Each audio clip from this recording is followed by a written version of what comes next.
Welcome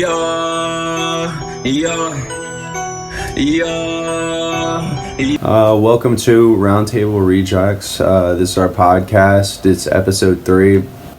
Here today we're talking about the Katt Williams interview that kind of sparked a little bit of debates on Instagram and a couple social media sites.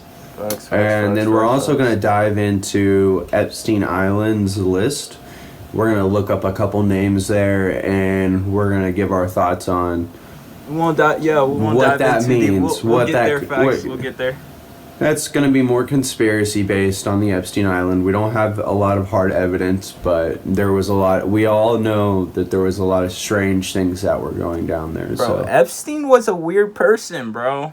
Like, he had a lot going on. I'll just say he had a lot going on. When I say weird, bro, I just mean different, bro. Like, I won't step into it too deep. If I say weird, bro, I just mean different, bro. Okay, yeah, and maybe one day we can bring awareness, like have a podcast. I don't really like to bring people up that weren't very good people. I don't like to immortalize their character. Right, but I feel like type of glory. Yeah, but I feel like putting awareness on the situation that occurred is important based on the fact of the individuals that might be listed in some of these lists, right? Right. We got people from Hollywood, we have politicians from both political spheres, so it's just a couple questions. So how do you feel about, like, true crime? So I know true crime, like, kind of like, you wouldn't say glorified, but it brings a lot of attention to, like, people that not necessarily do a lot of good things. Like, what is your perspective on, like, true crime? Like, how does it get to the point to where it's like, all right, this is all right, and this is not? I think that's a tough line to follow, but I think when you make it action-packed and seem interesting for the audience, it's not an interesting situation, it's horrifying. I feel like for the victims of those situations, and even if you were to show the mindset of the characters, we shouldn't glorify the minds, but if it brings good awareness, it brings awareness. But we have to remember those lines, I think. And I think people like get too fixated on like, now I know how this works. Now I know I can do this. Facts. But okay. Like so does everyone else. Yeah. You know, so you haven't really learned anything of value because it's on a TV show of action based on horrifying things. And like with the serial killer documentaries that came out, I just feel bad for the victims mainly, because imagine being like somebody's mom and you have to see that, and then it's put all over social media and people are like, I love this show. Really? You love that show? You're not disgusted by the actions of the character? That's not what you're talking about, how much you love the show. You're forgetting that this was a real thing that happened to a lot of people, and it was very, very traumatic. Just like people are like, they'll make their jokes about 9/11, but everyone knows 9/11 was extremely traumatic for a lot of people, and I feel like people are losing sight of people's trauma, and not the fact that trauma is so much of a negative thing, but harping on it and bringing the attention there, like that's the part that we like about it, even though it's not. That's the part that we're trying to like take a step over, you know, and trying to overcome. I can feel that 100%, but like you always will have the people like for Charles Manson, for example. Charles Manson was a serial killer. He'd done a lot of things that in the public eye were not right at all. So when you take him and then you take the women that are like, oh my gosh, he is so handsome. You have people like supporting him at his trials, and it's just like, oh, he could kill me, you know, like, oh, I'd take that. He could kill me any day, you know? So 100%, like, when you have it like that, and then I think also like Mr. mindset. Ramirez, it was like a Ramirez, a Hispanic dude, and he was kind of like the same way about it, and like the attraction, people will find like different things that like out of the negativity, find the positive and like take it, but like you could take it too far. Or do you feel like that's good as long as it's going in a positive direction, having the aspect of positivity? I think it's always good to have a positive mindset. It's always good to have that kind of thinking. But I think that you also have to understand that there are certain lines and boundaries that probably shouldn't be crossed. And those boundaries are different for every single person and culture. Right, so right. that's where it gets difficult in that aspect as well. So it's like you can never do a one-size-fits-all in that aspect, but you have to bring awareness in a way that works for as large of an audience as you're trying to get to. 100%. But like, you don't want to. My thing is, I find a hard time trying to convey that and convey my message properly to everyone without digging too much into like being like PC to where like I'm not me. You know, like I'm not being my true and generic self, like my authentic, genuine self. Correction.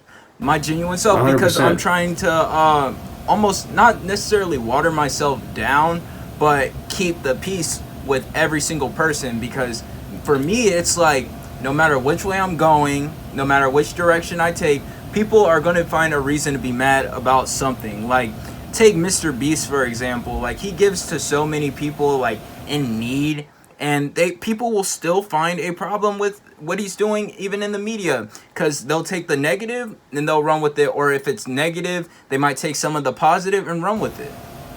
Okay, yeah. I think it's interesting in that you'll see that about every person that ever existed. Right. So everyone has a different take on an individual. I think what matters is what they did, the impact they left behind on a grand scale. I mean, I understand both sides. I understand it's great to give out, and he could be giving out the only way that he thinks is the best way to give out, in the way that he wants to give out, and that allows him to give more and more and more. So he's doing it that way. Right. But then I also see it from a historical standpoint too, where I could understand there's base psychological evaluation of that, because psychologically mixed with history, the Romans and other leading cultures and leading kingdoms and powerful leaders of times would shower people with bread and give them great games to behold, so they would forget about their situations of life. Okay, well, speaking on that, I guess I'll dive into the Grammys, because the Grammys just happened not too long ago, and I feel like it's kind of like the same, because there's a lot of like when things are happening like real in the world and like bad things are starting to happen, they like shoot out these things in the perfect time, like the Grammys, like these award shows, to kind of like take our minds away from the things that are like the things that are going on today. They kind of give us these things to take away from that, and like and then it's the same thing, because you'll get caught up in that trap of the positive and the negative. So I don't know how many fans on this have watched Game of Thrones, but one thing that I've noticed is like the powerful people, they definitely do a lot more distractions, because they're always terrified of the masses. The masses are like, when the masses unify, it becomes the biggest problem for them, and they don't know exactly the ways to fix it effectively, because they need the masses to like be okay, to submit. It's always like a submissive thing, is like they need to be submissive to the leadership again. Right, and I 1,000% agree with that, because I feel that like as we are the people, they're more scared of us than we are, because the numbers, like you can't take out the numbers. Like even if you have officers to maintain the peace, the people build everything, because we are the people. Everything we that's take used. care of everything, honestly. Yeah. And in society, if we were to like truly know the power that we have, and I feel like we have like different people to idolize, so we don't know necessarily our power. If it might be wrong of me to say that, but like I feel like we don't know our power. I feel like I know now I know that you could build a town within a month with just like not even a large amount of people. In ancient civilizations, it wasn't a large amount of people, probably like a couple hundred people. They built a town themselves, and they made it renewable, and there wasn't really like people to necessarily control, but more so just to protect, just to protect. It was more community based. And it was a lot more community based, it was more peaceful and less peaceful, definitely in aspects. There's definitely aspects where there's conflicts, so it's like, but talk to me. Knowing the like where we're at today, and knowing the history of societies, and having information being able to instantaneously connect to your phones, your laptops, your PCs, your television, your gaming equipment. You have access to information on so many capacities to learn. Some would argue almost too many, because it's like information overload. Like downloading too many files to the hard drive, it can't take anymore. The importance to that, I think, is use what is put out in art today, the arts, the literature, the music, the thematic aspects of life, and follow into those myths for a second and like learn about, okay, so if I really like the Marvel Eternals movie, right?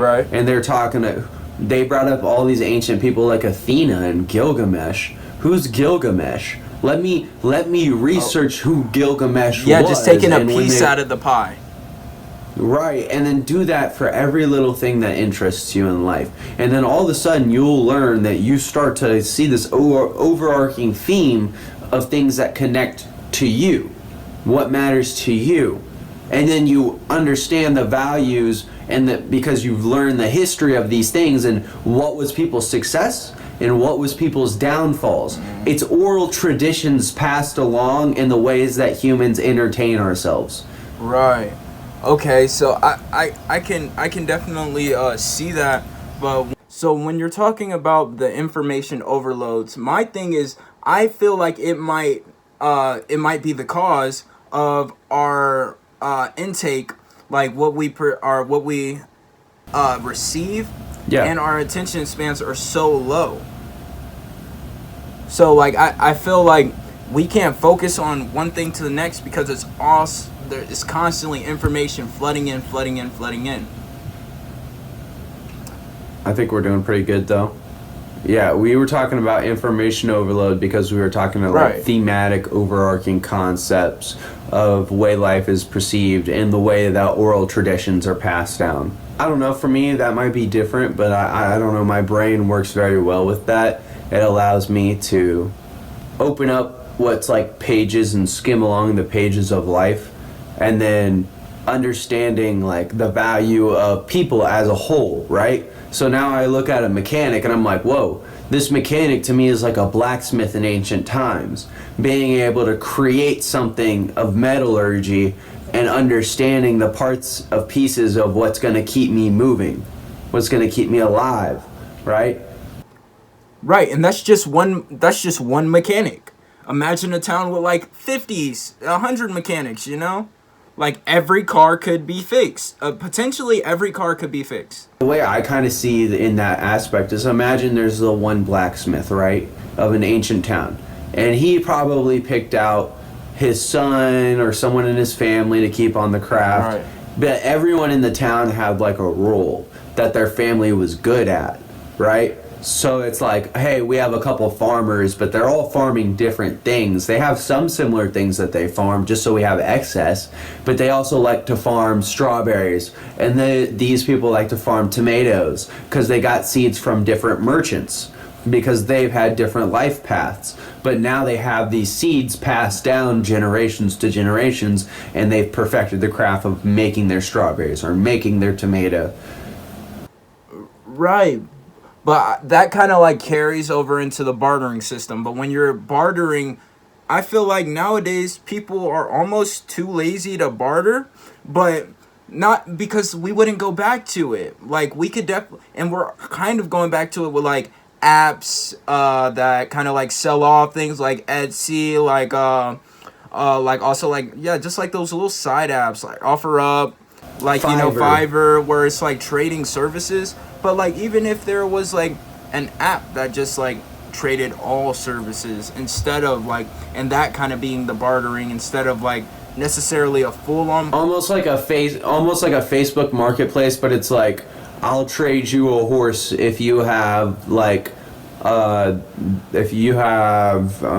see, what's an equivalent to a horse for somebody, you know what I mean? Like but right, like for like a couple, like three cows, you know, like two cows and for a horse, and like traded like that. 2 cows and 5 chickens. But like you could do that off of like aspirations, like okay, how much is But this then drawing? you get to pick. You're like, these are prize horses, but I get to pick the cows that I choose. But now you have a prize stallion in your possession. Right, you know? You know what I mean? But like, So but my it's thing like- is like going from that into like, okay, this is this art that I created. This painting took me this amount of time and it looks like this. That might be a little bit harder to judge from like our natural perspective that Yeah, we're but born with, somebody- you know, or like, oh, I'll listen, Yeah, I'll give you this 100%. music to listen to. But I and, think today we have appreciated the arts more than right, ever. 100%. Today there's like, but now it's gone into a mainstream thing, and that's where people are getting bored because it's like been industrialized. Art has been industrialized. Right, to the point where it's not as genuine. Like I was hearing It's this. not art anymore. It's a system. I was hearing this story about this. All right, so there was this woman, and it was like kind of ancient times, but not too ancient. Probably like a couple hundred years back. There was this woman. She had noticed that all the Valentine's cards in the stores were very generic, but women couldn't really work in this time. So what she did was she made she hand stitched made these beautiful cards. She took it took hours for her to create these cards, and these cards were so genuine and beautiful that people were like starting to see them, and they're like, oh, I'll buy that. Like that is because she took the time and the care for it, and then she ended up getting somebody that knew how to sell things, and he was going to New York, and she was like, oh, just take one of these cards, show people in New York, see if they could buy it, you know, or see if they would like to buy it. These things were like probably nowadays equivalent to probably like $20 a piece because they were so good, and she put like so much time and effort into them. But she was only like selling them for like lower than that because she actually wanted to sell them. She didn't believe that she could really sell them. So she gives them to this guy in New York, and then that's going to New York. He goes, and when I tell you everybody was trying to buy these Valentine cards, everyone was trying to buy these Valentine cards because she did so good with them. And when he came back, he's like, all right, so you have like 300 orders like right off the bat.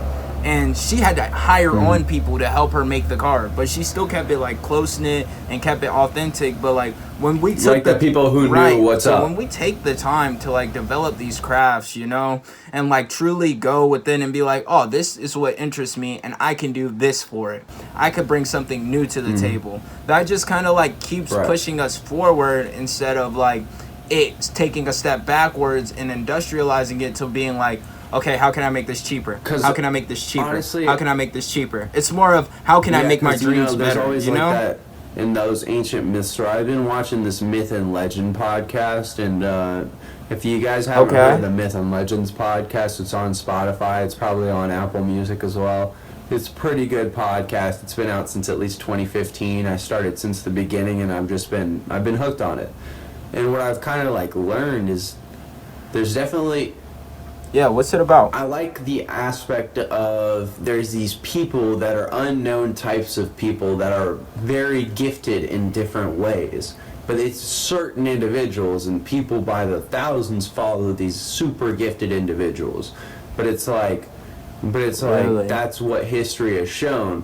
And then we go into like where they're like, okay, now those are the myth characters. So these myth characters, I think, are themes of compilations of what a good king would be, what they want, you know, what they wanted in a person.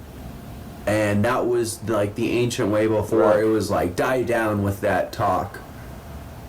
It was like, yeah, right. But like that's when we need to take a step back and then realize, okay, what are the qualities that we want to see today, you know, instead of being like, all right, let's just keep following suit. What are the qualities that we want to see today? We are the people, so we have the choice, but taking a step back and not using their constructs of what we should need, like their choices, like, okay, instead of being like, I want to feel safe. Them using their constructs being like, okay, and their constructs, the government constructs will be like, okay, so this is gun control or no gun control. And it's like, no, I just said I want to feel safe. You're the one pushing these agendas on me instead of being like, I want to feel safe. So what can we do to make me feel safe? and then immediately it comes guns, knife, this, that. No, I know what's going on with me, so let me figure out, like let me figure out what truly makes me feel safe, instead of as soon as you're living in life, it's like, no, this is safety. No, this is safety. No, what makes me feel safe? Like, genuinely, if I was a kid and I was a child, what made me feel safe then? You think I was a 2-year-old and being like, oh, okay, this strap? No, the nurturing love of your mother, knowing that everything was going to be all right and everything was going to be okay, could have made you feel safe then, kind of getting back to that. And if the environment is what made you feel safe, why isn't it the same thing now? Okay. And then how do we guide these things without picking up off of the old infrastructure of what they want to push on about us? Thomas Hobbes. I'm sure you've heard a lot about Thomas Hobbes. So one of the things I see from October 31st, 2023 is from the Liberty Fund. And it says Thomas Hobbes Leviathan, Online Library of Liberty. So Thomas Hobbes Leviathan. Okay. And then in the aspects of it, so if I was to pull that up, this is saying life was nasty, brutish, and short. Many of us recall these famous words from Thomas Hobbes' political treatise, Leviathan, in 1651. Fewer of us remember the context in which he described this state of humanity. So he created an idea of humanity, and it's a picture of him, a body of him, that I'm seeing, and a lot of people inside of his body. And he's wearing a crown, he has a septum, and he also has a sword in another hand. Wow. Wow. Well, then that kind of like leads back to unity. He also but anytime we get united, that's when that comes in to where, all right, so we're united right now, but now we need a leader of choice, so it's just interesting because he also talks about, it says his political philosophy is chiefly concerned in the way of which government must be organized in order to avoid civil war.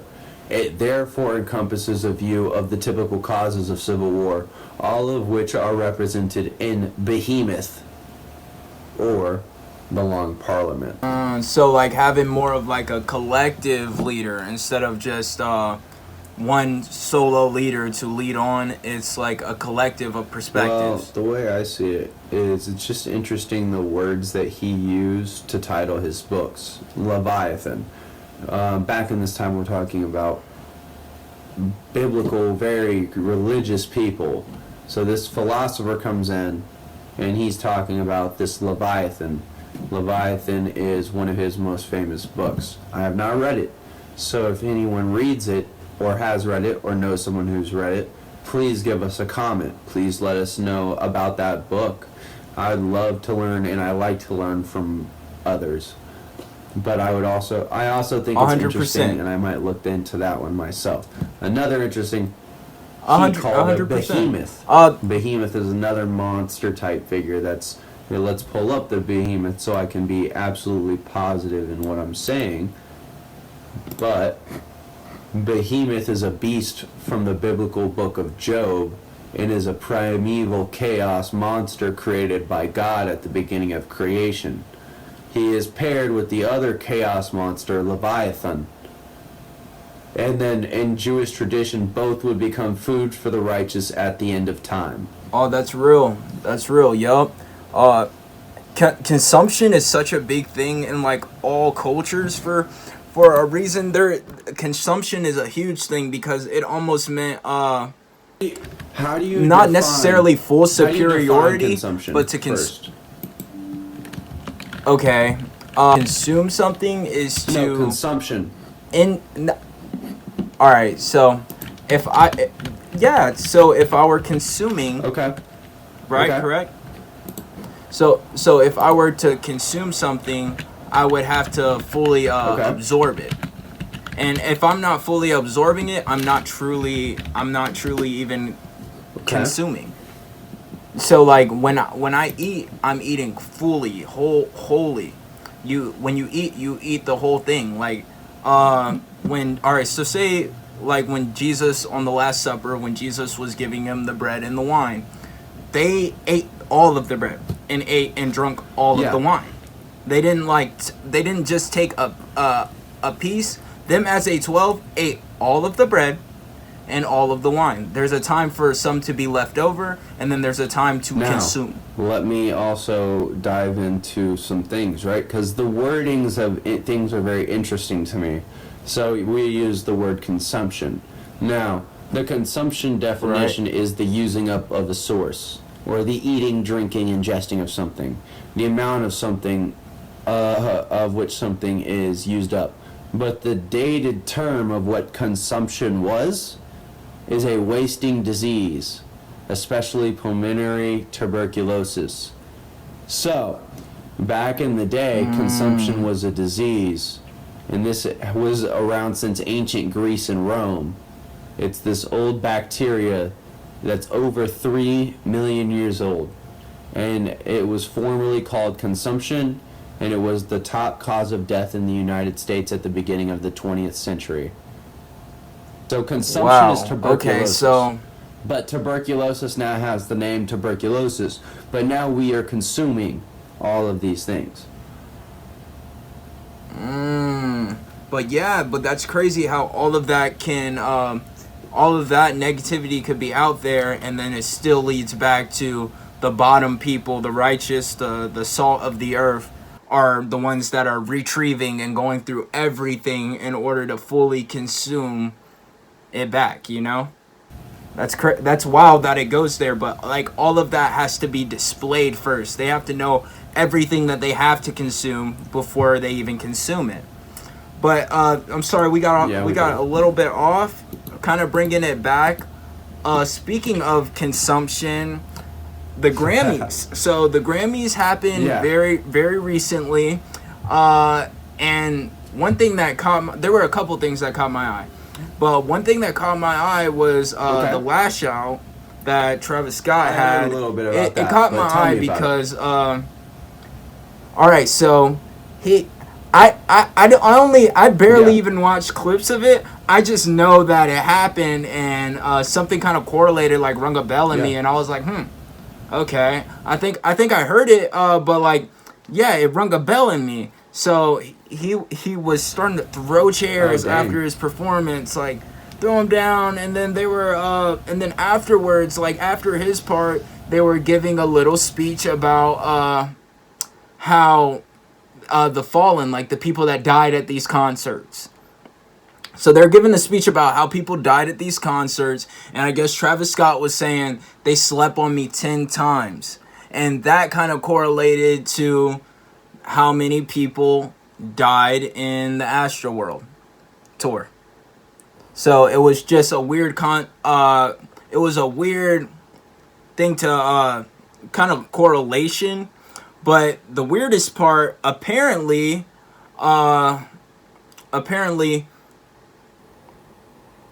they didn't even mention the people that died at Travis Scott's concert. Yeah.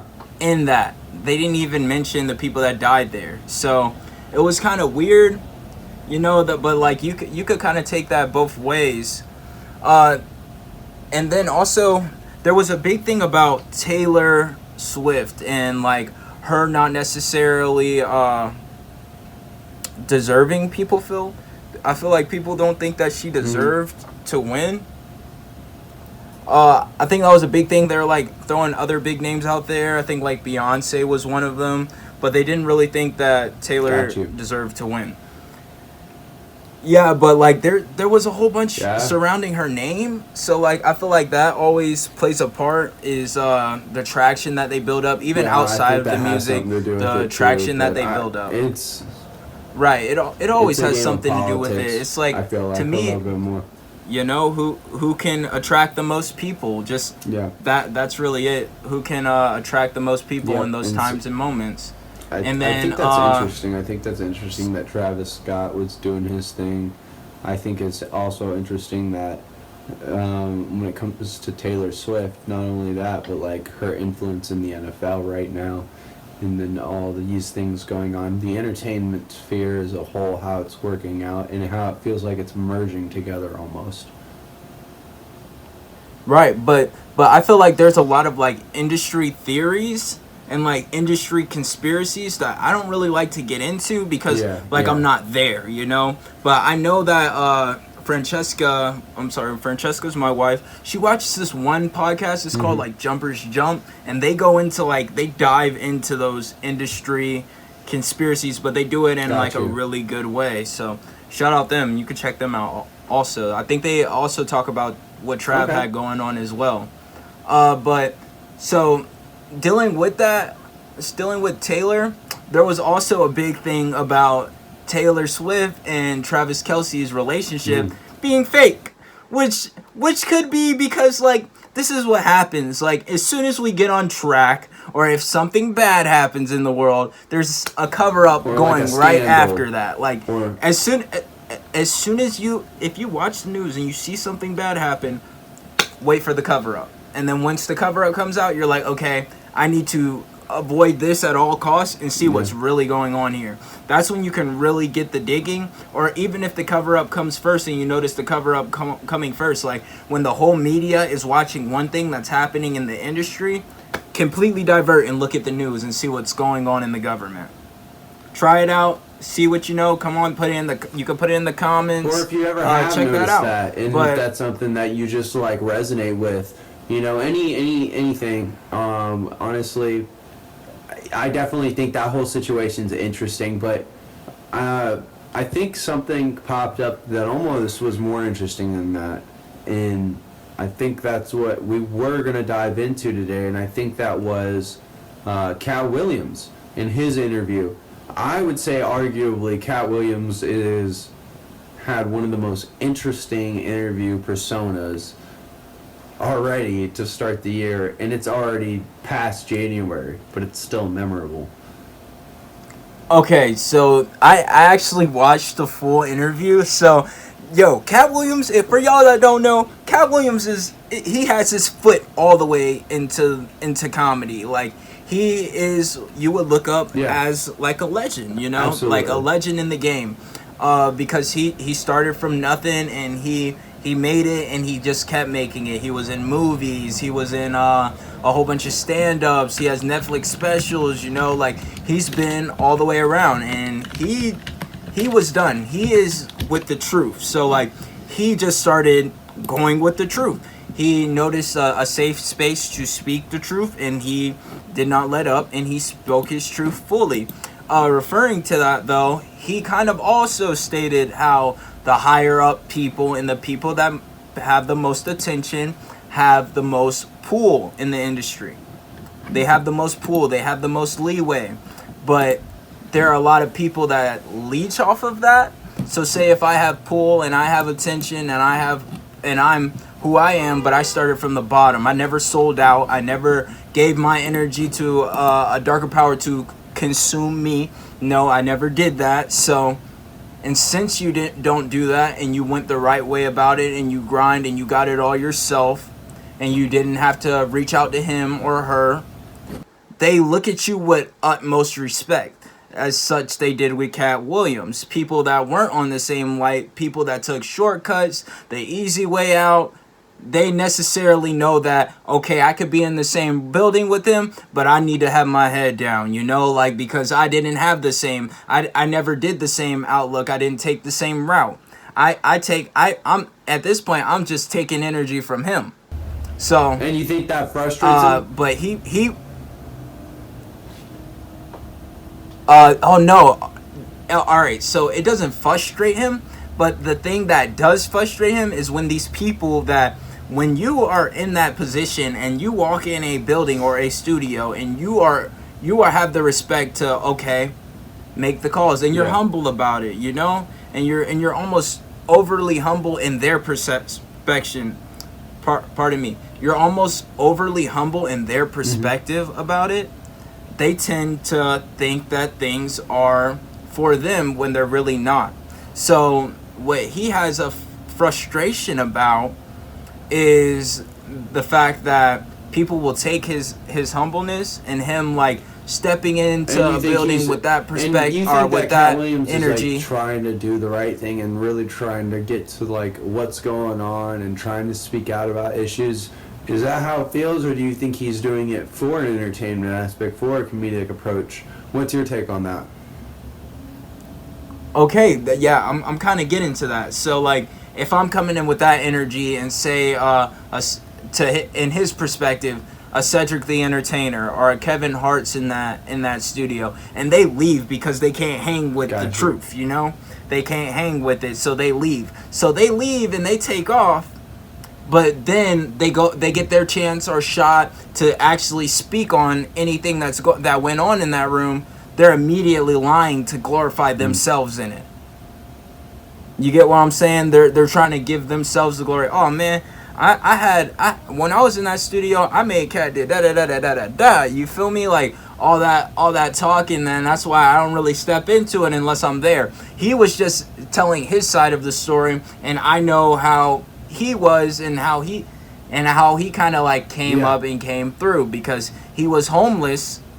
He was homeless at 13. He got kicked out of his house, and at that point of his age, he was super smart. He was like reading full encyclopedias at like 8 years old.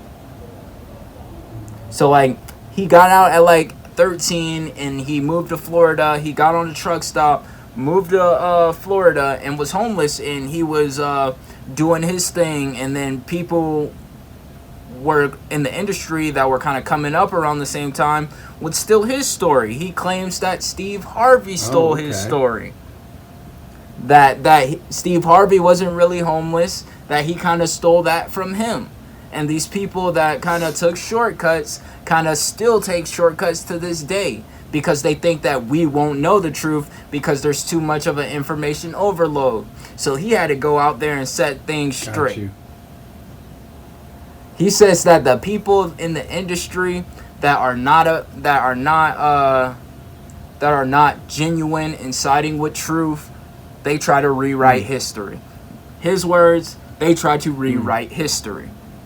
And I feel like you could also see that in ancient times as well, but that's what he says. And then he was also kind of like talking about how the people that don't side with truth, they lose their placement in the industry. So like, say if they are on that, when they get put in this movie, okay, so now they can't get put in this movie or this movie or this movie, energy wise, not even like, okay, money wise or like budget wise, or energy wise. They have to get a certain energy from the audience to even be on the same level. But when you're siding with the truth, you're always, if you're doing good, you're always going to be elevating. There is no, you feel me, like I do good on this and now they want me here, now they want me here, now they want me here. The industry can't tell me really no. The only people that could tell me no are the people that are offering me, you know? But if you don't side with the truth, the industry has every right to be like, nope, you can't be in that. You didn't deliver all that we wanted. So you're down here next time. And you have no right or what to say. That's why when he claims that's why when he steps in the building, heads go down, because he knows what he's done and he knows the way that he is paid. Got you. Yo. And then so he really liked and had a good knowing of John Witherspoon. John Witherspoon that had passed, I think, like last year or the year before. He was the grandpa in Friday, the one who was like cornbread, pig feet, eating up all the pig feet. And that was him. And then he was talking a little bit about Chris Tucker too. He was like, the old Chris Tucker is cool. You feel me? The one from Friday, that one is cool. The Chris Tucker they have now, he thinks that's the clone Chris Tucker, you know? He said, in his words, he said, the Epstein Island Chris Tucker.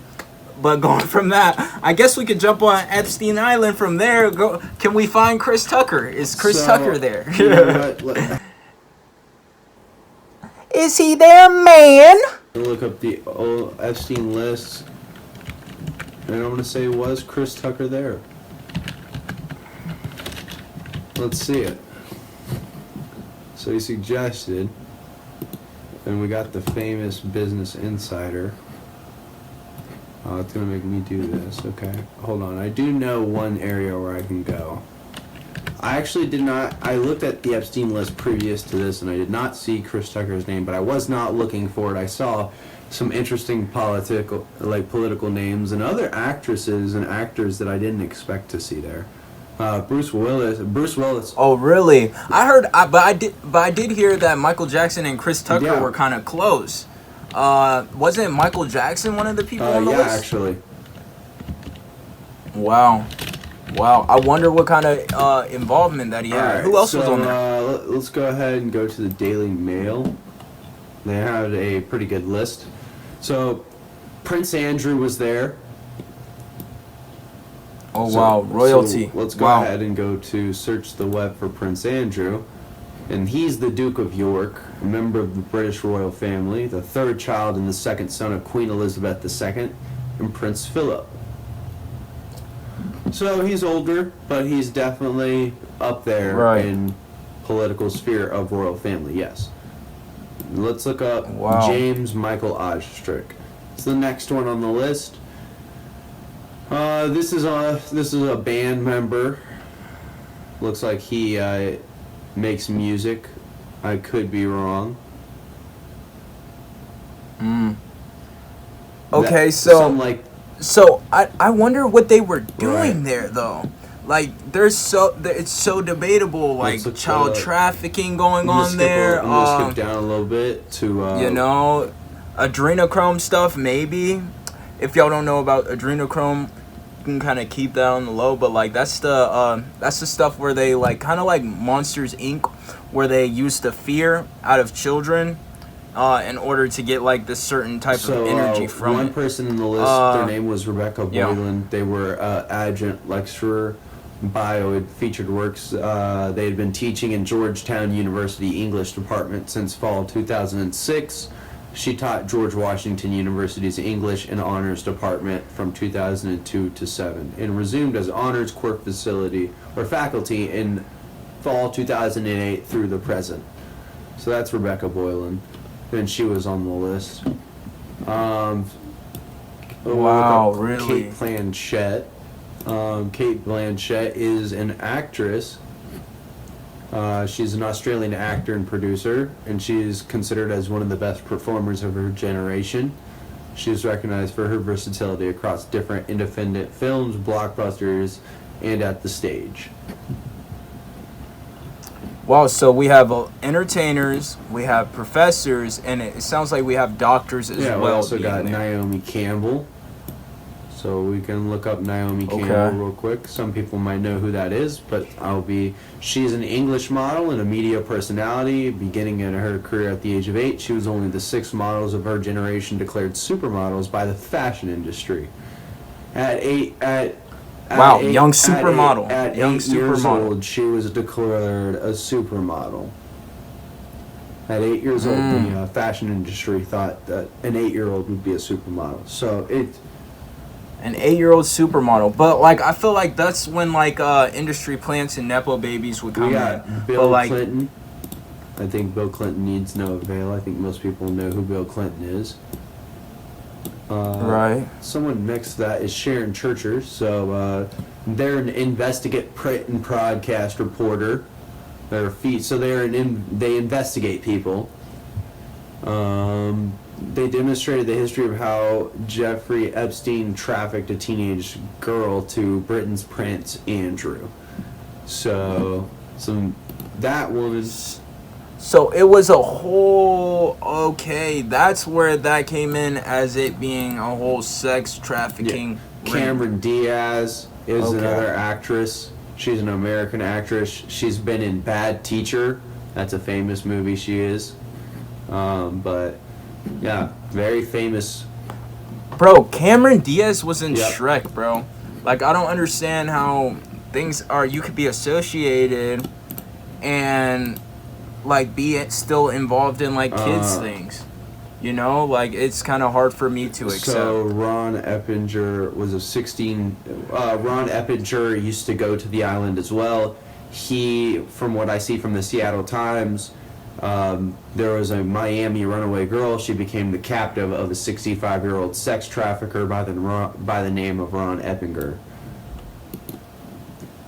All right, so it's Daniel Estes. I'm just skipping through some names. He was a No, yeah, you don't wanna harp on it too much. Dr. Dan Estes was reared in a pastor's family in upstate New York. He came to know Christ, and then he built his life. This is from the university, so he's an older dude, but he's part of the godly. He's a distinguished professor of the Old Testament. So this man named Daniel Estes also went to Epstein Island. I might be. Wow. So keep in mind, I'm sorry. These names might pop up and they might not be. Cameron Diaz is a person that's famous, but some names might be other aliases of people. I can't be sure. So for people, don't take this to heart. Don't take this literally. I'm looking up names on the Daily Mail as I go, and I'm searching it on Google. You can do the same search, and that's what will pop up. This is not me trying to target anyone. This is me trying to make my audience aware of some of the names. If you want to look at the same list I'm looking at, just look up Jeffrey Epstein list, Daily Mail. It will pop up. You'll have over 100. You'll have up to 105 names that you can look up on your own time. I'm gonna stop right there because I don't want to go too deep into it, and I don't want to be disrespectful to people if I'm not certain, because I have not done investigative work on this, and I don't want to just throw people under the bus and tarnish reputations if it's unjust. Right. Yeah, because I was hearing a little bit about someone in religion, Yeah. you know, and the thing that is now what's happening in Florida where I am, they're starting to allow any type of minister into public school. And this means all ministers. So some people are worried because, yes, satanic ministers are also allowed in the church. And the kind of thing there is it leaves a lot of room for children to be very confused and not know which way to go. And instead of looking internally and finding it within their own heart, they're forced to look outside of themselves for all of these things, you know, and it could lead them in a very mixed and confused direction, you know, but always believe that the truth will set them free. And on that note, we have music coming out. We dropped a couple songs these past couple weeks. Look ahead to, I think Realize was the most recent one. So check that out on the social media. Our Instagram is at dreamchaserzrtr. So go ahead and look that up. You can give that a follow. Check out more from us. See our content a little bit more. Also, look to our next podcast. Might be a collab, so look forward to that. That'll be interesting. I think that would be a fun one. As well as that, thank you. And I think we have a shop coming out maybe in the next couple of weeks. It should be on the Instagram as well. So stay tuned, guys. Thank you so much for joining us. All right, y'all have a great day. Trent, anything else? You wrapped it up pretty good. This is going to be on YouTube, but we also have our TikTok, our Instagram. We have our music that we post, but, you know, if you guys ever want to DM us, links in the description below. But if you ever want to DM us or comment or talk to us, we'd love to have a conversation with people. We'd love to work together. We're all about building up humanity one step at a time, and that means working together with everyone. So, hey, if you guys have an idea or you're trying to build your own thing, just let us know. We would be happy to promote your dreams and your ideas on the Dream Chasers Instagram page, because that's what we're all doing. We're just chasing our dreams one day at a time. But with that, I hope you guys have a wonderful day. Kurt, I hope you have a wonderful day, and I hope this was good for everyone. Yes, sir. And you know what? Have a blessed day, everybody. Amen. Hey, RTR signing out. Peace.